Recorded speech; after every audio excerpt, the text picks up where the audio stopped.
Okay, so we're here at the Stavanger Filmmakers Club with photographer Ferdinand Alst. Welcome, Ferdinand. Thank you. Thank you for having me. Yeah, absolutely. Thanks for agreeing to do this. I really appreciate it. So we've got some photos of Ferdinand's, and he's going to go into how you took them, where you were, and some of the technical settings as well, so you understand how you take photographs. Photographs being fundamental to filmmaking, because it's the still version of all the video settings I just tried to explain there. Yeah. Yeah. Okay. You picked some photos yourself, right, from my website. Yes. Is that correct? Yes. Yeah. Invited me to find some photos. I picked some that I liked, and then we went over some of the notes about it. So you're going to get to hear what inspires Ferdinand as a photographer. So we've got this first one here. So tell me a bit where you took this one. Yeah, I like to go to industrial places, and I prefer the abandoned industrial places. This is inside a cooling tower of a charcoal plant in Belgium. And yeah, you can see it's amazing to wander around. Can be a bit dangerous though. Yeah, I love it just to photograph. I love the decay on it, but it's only a good location to shoot films actually. Yes, very cool. So was this like far out of the city, or was it difficult to find this place? You have to search on the internet. Okay, cool. People don't like to share locations. Ah, okay.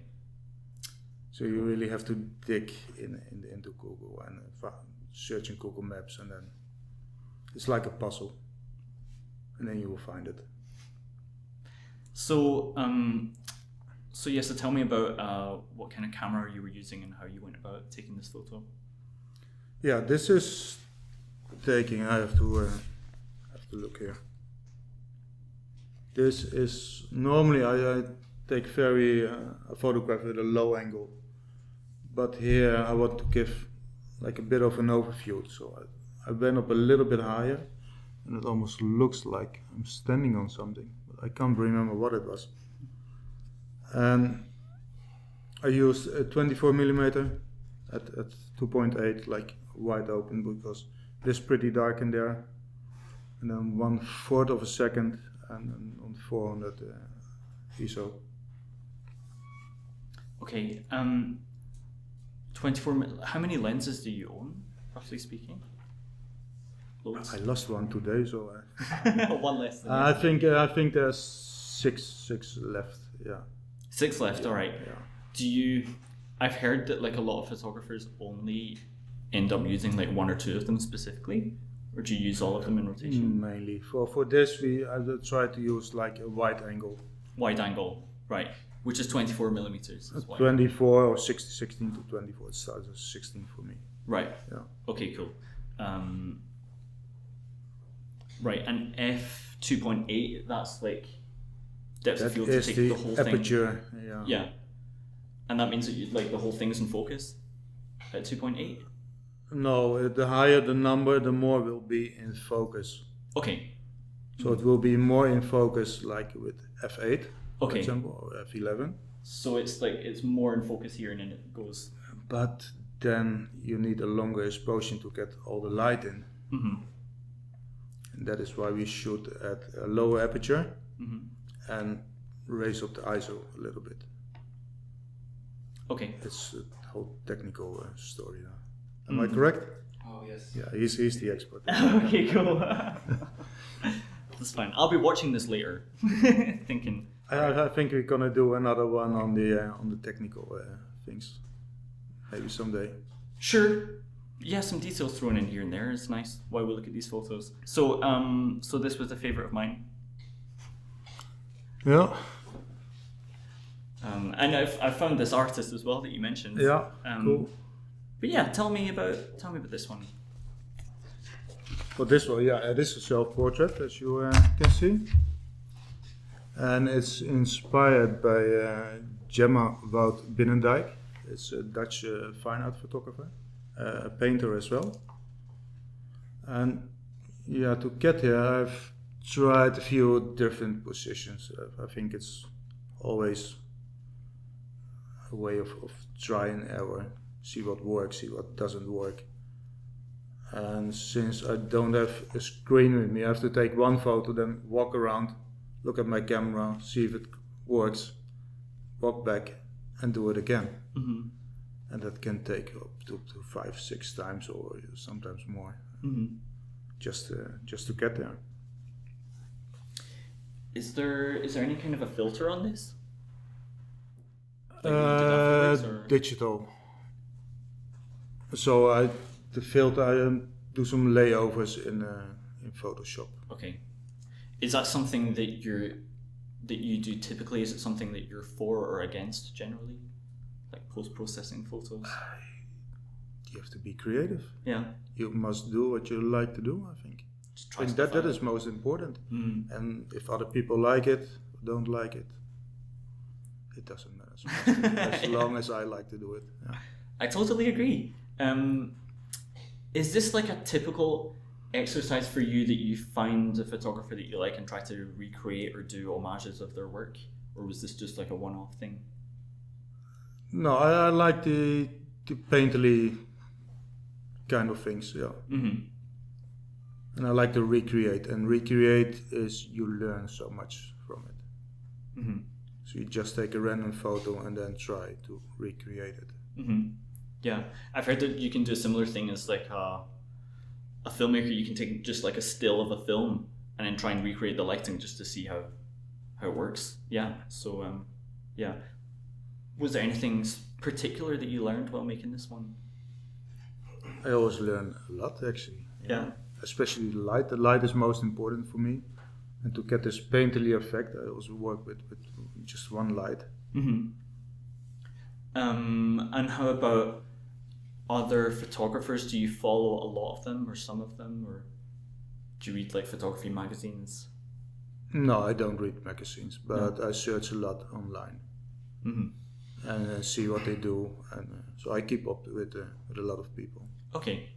Do you have like a network of people where you trade like photography tips and stuff, or no? Not particularly. Not me. No. I'm completely on my own. No worries. So the specs of this one, the lens and the f-stop. Yeah. Mm-hmm. This was a single light, so you only use one light. It's what the old painters they get often one light coming in from the window. Mm-hmm. And that is what we try to recreate with the photos as well. Okay. I had a reflector on the other side, mm-hmm. on the opposite side, on the left, so just to fill in the shadows a little bit. And this was done with a 50mm at f.8 and 1/250 of a second. Mm-hmm. Do you have an intuition for the settings you're going to need? Do you typically like switch out different lenses while you're taking the same photo, or do you know which one you need? I like the 50mm for portraits. Mm-hmm. It just works fine for me. 50mm for portraits, alright, cool. But the settings like ISO typically you have to mess around with, or you learn. Yeah. You will see what works. You just eyeball it. I will try to get the ISO as low as possible. As low as possible, yeah. Mm. The more you raise it, the more grain you will get. Mm-hmm. It's like a noisier image. Yeah, like noise. Yeah. Mm-hmm. That is what you want to avoid. Yeah. Cool. So this one here, I think I took this picture, right? This was at the... Did you or did I? I did. Oh, did you? Okay. Yeah. No worries. I got really excited because I'd recognized... This was at the supermarket, yeah. Oh, that was at the supermarket. Yeah. All right, fine. I got really excited because I remembered, like, Ferdinand showed me this picture when we first met, and then I saw this poster at the library and sent it to him. And then when he sent me this again so we could see that it was out in the wild, I was like, oh, he's used my picture. But he didn't. I've now just confirmed that. So this was at the supermarket? This was in the supermarket, yeah. Mm-hmm. So these are like all over Stavanger now, right? They were, yeah, not anymore though. Not anymore? All right, okay. The show is over. Oh. But this was to promote a musical. This was for a musical. It was a commission for a saga book. And the musical was called Harold Dovrefoster. It's about a Viking saga. And I was very happy with the results. Yeah. It was a lot of work. Especially young people. The guy is 14 or so. So it's a bit difficult to put him in place, but it worked out really well. Yeah, it's a lovely picture. Were these props of your own? No, this is from the set. So I brought props from the set. This is from the set. Is this one of the actors? This is one of the actors. It is. Yeah, it's the main actor. And the chair, we just made something. Put some kind of fur or skin over an old chair, just to recreate some Viking kind of chair. That's cool. How did you? How did this project come about? Sorry. Did they contact you? These people doing music? Yes, they do. I work very often for them. That's cool. Just to promote the books and the productions. That's a brave 14-year-old kid who's the star of a musical. It is, yeah. Amazing. He did very well. Yeah. Okay, I went to the show. Oh, did you? Yeah, all right, cool. That's great. How about this one? Technically, is this another 50mm portrait? I think so. I have to. I don't think we've got the notes on that. Actually. I did not write it down. Okay. But it probably is. Right. Or maybe I did it with a 70-200. I think. Yeah, I did, just to keep a little bit more distance from the subject. Okay, so like the higher the millimeter of the lens, like the further away they appear. Is that right? Or yeah, if you should do it like with a 24mm, for example, then you have to get very close to the person. And is it like in this case, I wanted to keep a little bit more distance. Okay, and like depending on the lens you use, it would depend like how close things in the foreground and background look as well, right? It changes that. Yeah, it does. Yeah, it depends a little bit on your aperture as well. Cool. How about the lighting here? Is that another single light reflector setup? Or? Again, yeah. Again, maybe I can't remember correctly. Maybe we used a small flash to fill in, just a speed light, and it was shot on a plain gray background. We photoshopped the colors in. You put the colors in, okay. Yeah. Cool. Yeah, no worries.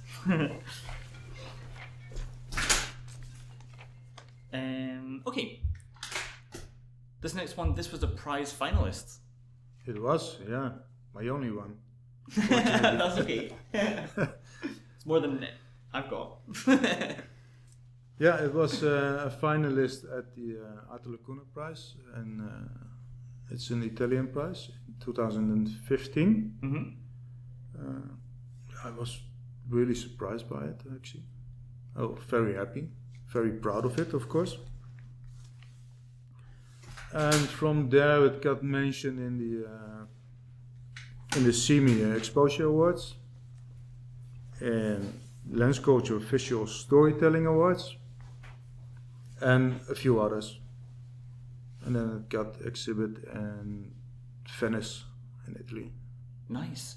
And from there it went to digital exhibition to the Louvre, and from there to Miami. Oh, nice. Do you often submit photos to competitions? Not this year. I had a bit of a creative block, so I skipped for 2 years. But now I'm working on it too. Yeah, I think most creatives report that it comes and goes, like the inspiration. It is, yeah, unfortunately. But yeah, so is this photo called parental disorder? It's called parental disorder, yeah, and it is The idea came about this here in Norway. Sorry for the Norwegians. About the annoying, spoiled children screaming and shouting in the shop. I got so annoyed at it. You know them, that children. You probably met them.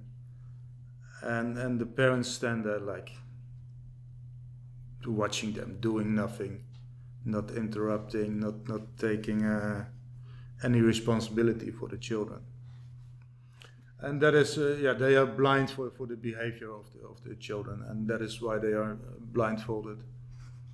And the children, as you can see, they are in control. That's brilliant. And this is in your house, right? This is, in my house. It's just close to my house. Yeah, it's a little basement with a few boxes. They used to slaughter animals in there, and I thought that was a really good location to shoot. The light was horrible there. But yeah. So how did you overcome that? I pushed it really to the limits, and I was not so good at working with flash at that time. I was a bit afraid of it, a bit scared of it, to work with flash. So I set it on a tripod and took a longer exposure than I normally should do, and then raised the ISO up to 1000, which I really don't like actually doing in portraits, but in here it kind of worked. Give this gritty kind of look, and yeah, worked great. And for like a longer exposure, does that mean you've got this child and you're like, just keep the same angry face and hold this, and he has to hold it like this for... They have to, 1/80 of a second, I think that is for a portrait is on the low side. Yeah. Okay. Yeah, so they have to stand pretty still. So, but this is like no, this is just all natural light, is it? It is natural light, yeah. Yeah. Wow, okay. And who are these models? The models, the lady is Norwegian, and she's married with a guy from Iceland. That's the father. And the two children are his. They're from Iceland as well.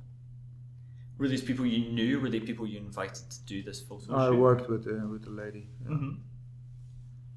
And I don't know how we came up on the idea. I think they just asked me someday to take some family pictures. And that is something I really don't like to do. I think it's very boring. So okay, I'm gonna do your family shoot on one condition. We're gonna do what I like as well. I'll take your family that is, pictures. Right, we did not have really a plan. It just worked out. 24mm lens here. Yeah, 24. F20. Yeah. At 2.8. Again, there's not so much light, so you have to shoot like wide open. 1/80 of a second. Again, so low to get more light in, and raise the ISO also to get more light in. Okay. This is quite a personal one I picked. It is. Yeah, the eternal battle with my inner demons. It is a personal and a very emotional photo. It's been taken in a time where I had a lot of dark clouds above me, and that still happens sometimes. And it can be pretty dark inside my head. That's what it is. I can't help it. It's like a black and white thing, and there's nothing in between there. So yeah, I think it works. There's some positive things about it. It brings good photos, but they come with a high price.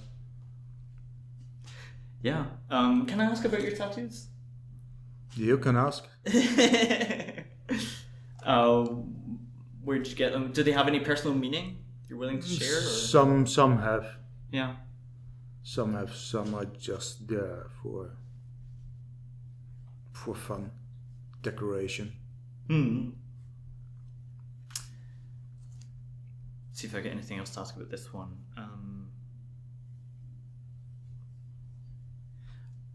How do you like? I think we can tell your emotions in this picture.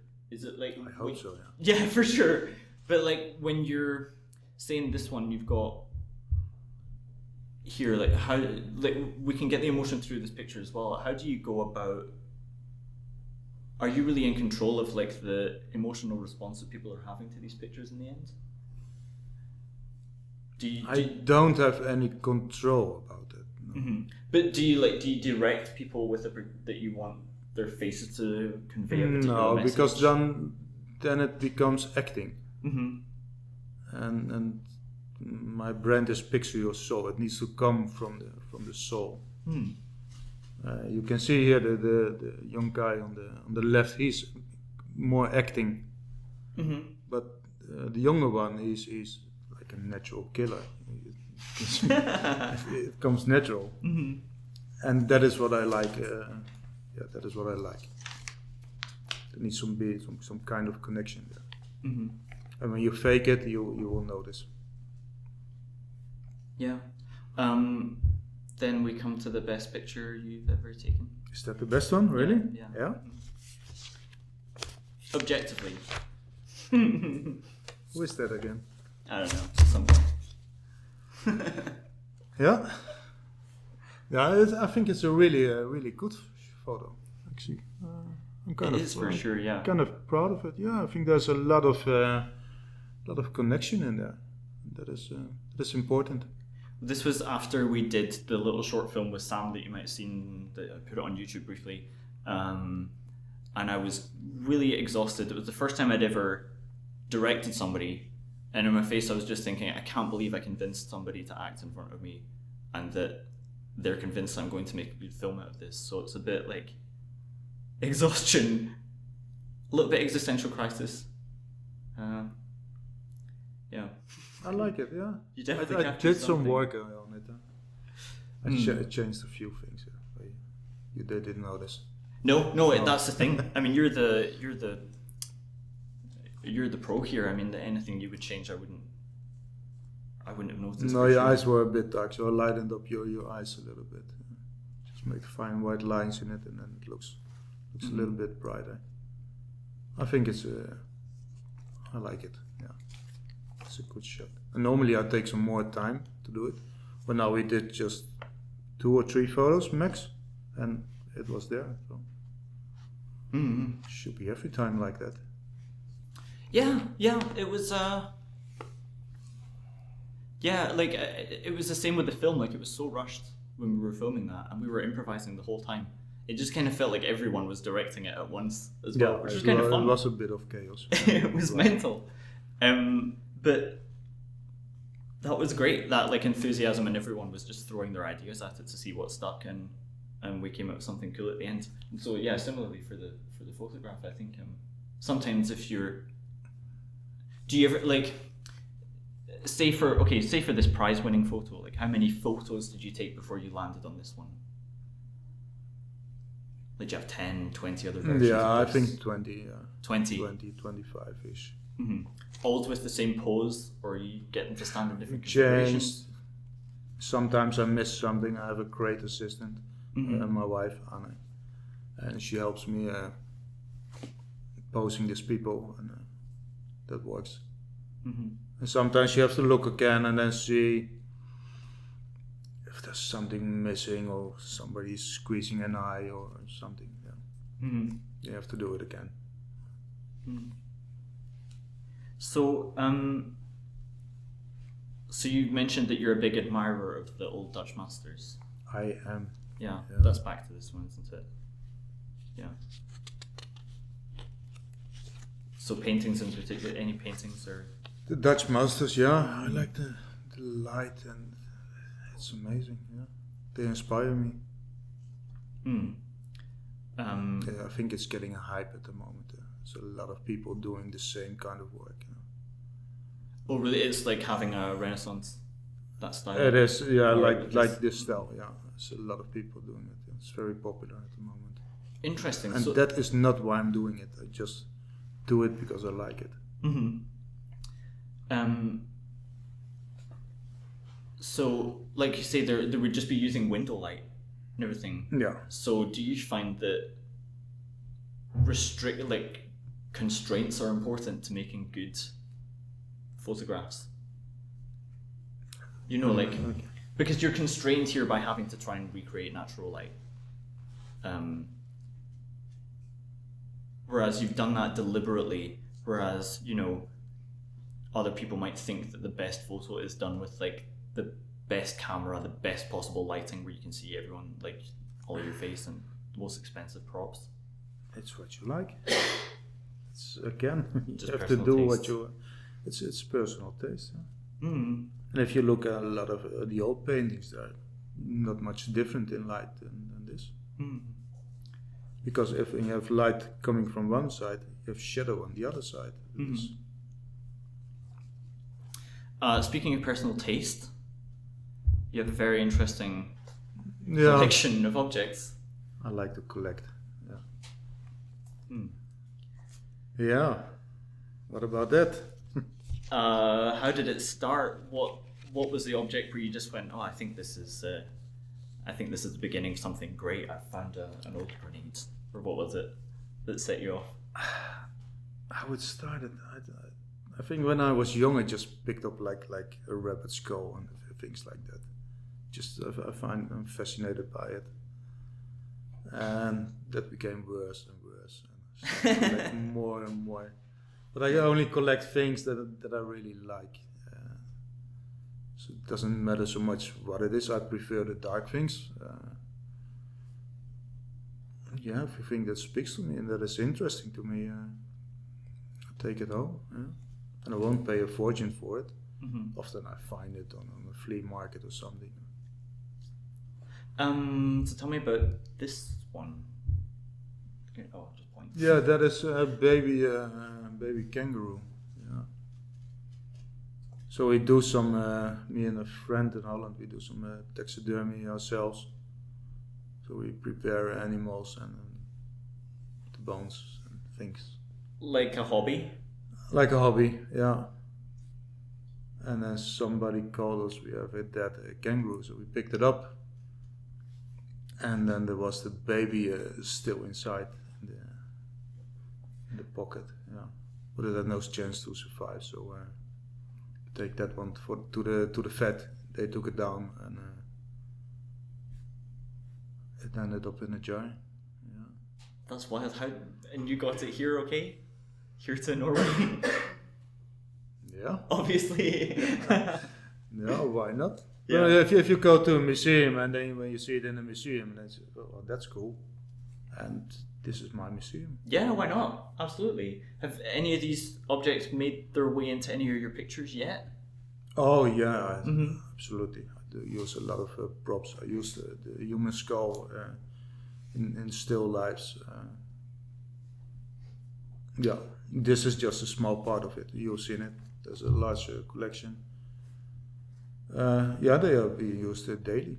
Mm-hmm. Remind me where the human skull came from? This came from an old church in Holland. Mm-hmm. Like skulls from 1700. Great. That's a perfect note for me to end on. I'll, Don't mess with me. No way you end up. In conclusion, don't mess with it. Anyone got any additional questions? Can I use your picture for parents to show when I have sessions with them? Like parental disorder. Yeah, you can. Yes, of course. You should do it. Maybe they understand. Finally, they will understand it. Mm. We're good. Great. Thanks so much. You're welcome. Very kind of you. Thank you. Big round of applause for Ferdinand.